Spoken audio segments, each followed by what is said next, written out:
अब देखो उपमा अलंकार क्या होता है। तो उपमा अलंकार क्या होता है, जहाँ किसी वस्तु या व्यक्ति की, ठीक है, किसी अन्य वस्तु या व्यक्तियों से समान गुणधर्म के आधार पर तुलना की जाती है, ठीक है, या समानता बताई जाए, तो वहाँ जो है उपमा अलंकार होता है। देखो एग्जाम्पल हो जाएगा, जैसे राधा के चरण गुलाब के समान कोमल हैं। अब देखो इसमें क्या तुलना की गई है, तो यहाँ राधा के जो चरण हैं उसकी तुलना या समानता गुलाब से दिखाई गई है, ठीक है। राधा के चरण की तुलना या समानता किससे दिखाई गई है, गुलाब से दिखाई गई है। और इसलिए यहाँ पर क्या हो जाएगा, उपमा अलंकार हो जाएगा। और उपमा अलंकार के 4 अंग होते हैं। कितने अंग होते हैं, 4 अंग होते हैं। पहला हो जाएगा उपमेय। अब उपमेय क्या होता है कि जिस वस्तु की समानता बताई जाती है, ठीक है, वह क्या होता है, उपमेय होता है। और ऊपर दिए गए उदाहरण में राधा के जो चरण है वो क्या है, उपमेय है। दूसरा हो जाएगा उपमान। अब देखो उपमान क्या होता है कि जिस वस्तु से समानता की जाती है वह वस्तु क्या कहलाती है, उपमान कहलाती है, ठीक है। जिस वस्तु से किसी दूसरे वस्तु की समानता की जाती है वही क्या कहलाता है, उपमान कहलाता है।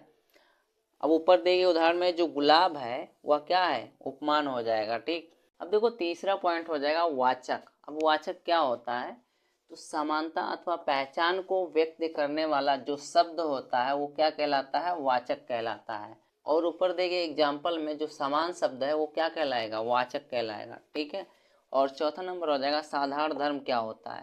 देखो जो गुण उपमान और उपमेय में समान रूप से रहता है, ठीक है, याद रखो कि जो गुण उपमान और उपमेय में समान रूप से रहता है वह क्या कहलाता है, साधारण धर्म कहलाता है।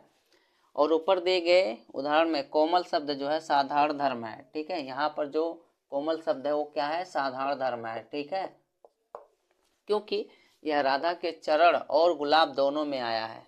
अब देखो रूपक अलंकार क्या होता है, तो जहाँ उपमेय में उपमान का भेद रहित आरोप किया जाता है, ठीक है, जहाँ उपमेय में उपमान का भेद रहित आरोप किया जाता है, ठीक है, अर्थात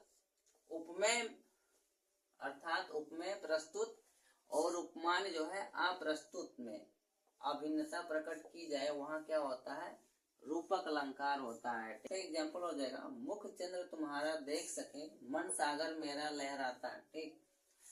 अब इसका स्पष्टीकरण करेंगे। यहाँ मुख में चंद्र का तथा मन में सागर का भेद न करके एक रूपता बताई गई है, अतः यहाँ क्या हो जाएगा, रूपक अलंकार हो जाएगा, ठीक है। तीसरा नंबर हो जाएगा उत्प्रेक्षा अलंकार। अब देखो उत्प्रेक्षा अलंकार क्या होता है, तो जहाँ उपमेय में उपमान की संभावना की जाए, ठीक है, जहाँ उपमेय में उपमान की संभावना की जाए वहाँ क्या होता है, उत्प्रेक्षा अलंकार होता है, ठीक है। मनु मानो, जनु जानो और मनहु जनहु आदि ये सब उत्प्रेक्षा के वाचक शब्द हैं। इसका एग्जाम्पल हो जाएगा, सोह तोड़े पीतु पटु श्याम सलोने गात और मनो नीलमणि सेल पर आत्पो परियो प्रभात, ठीक है।